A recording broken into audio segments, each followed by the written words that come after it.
At Training for the Trainer, we choose not to teach and ask our trainees to learn things by heart, just only to perform for exams. Why?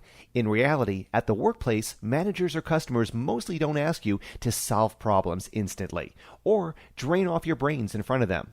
Most of the times they will ask you to do a job and grant you the time you need to prepare. During those preparations, you have the opportunity to brainstorm and discuss things with fellow workers, seek advice, consult books, or ask some advice from Google.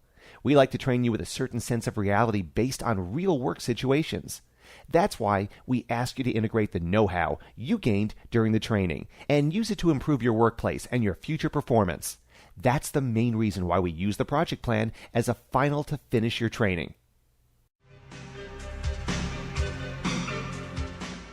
After you've skimmed roughly the topics of the program, choose 2 topics you really want to learn and apply in your work. Inform the manager or client that you are studying and that you need to write an improvement plan as a final.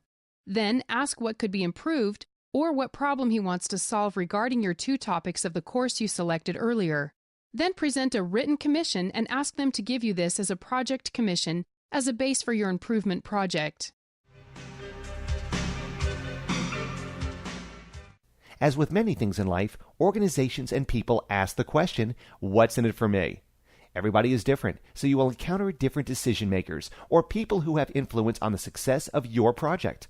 In the Project Management ebook, The Tale of 3 Pigs, Goldie, Speedy, and Demi will teach you how to build your business case in such a way that Goldie will like the financial benefits. Speedy is happy because the project will deliver fast, and Demi will love your proposal because of the solid quality of the outcomes.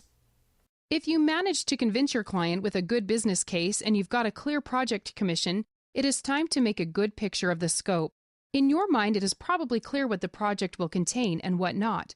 But is this clear to your meanwhile more and more enthusiastic client or manager?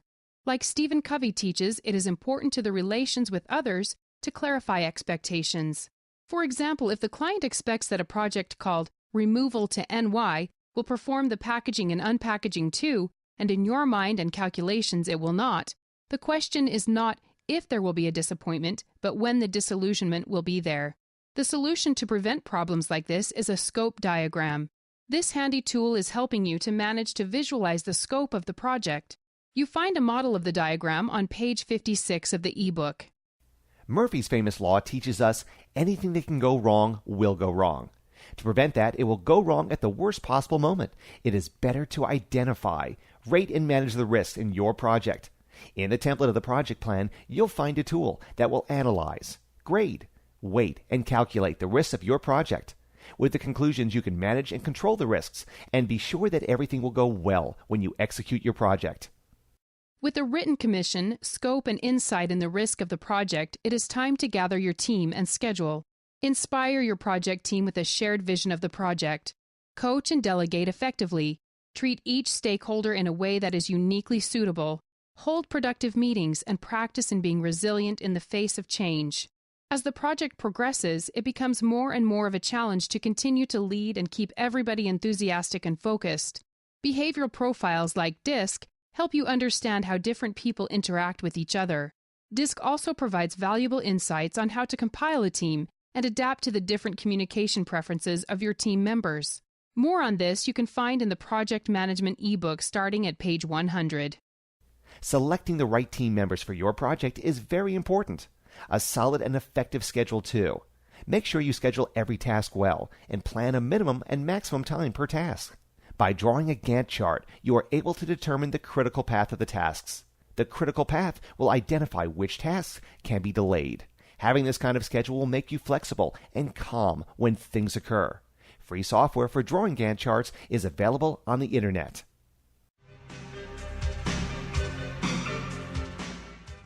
Dave told you at the beginning why we use the project as a final. After this video, reading the ebook about project management and using the template and tools for the plan, you can do it.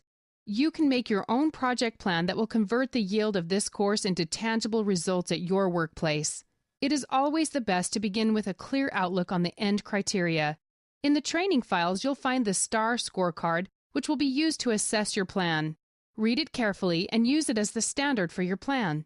Last but not least, if you want some extra support in finding a good idea or starting point for your improvement plan, please feel free to plan a Skype conference call with your teacher or trainer. He or she will be glad to help you.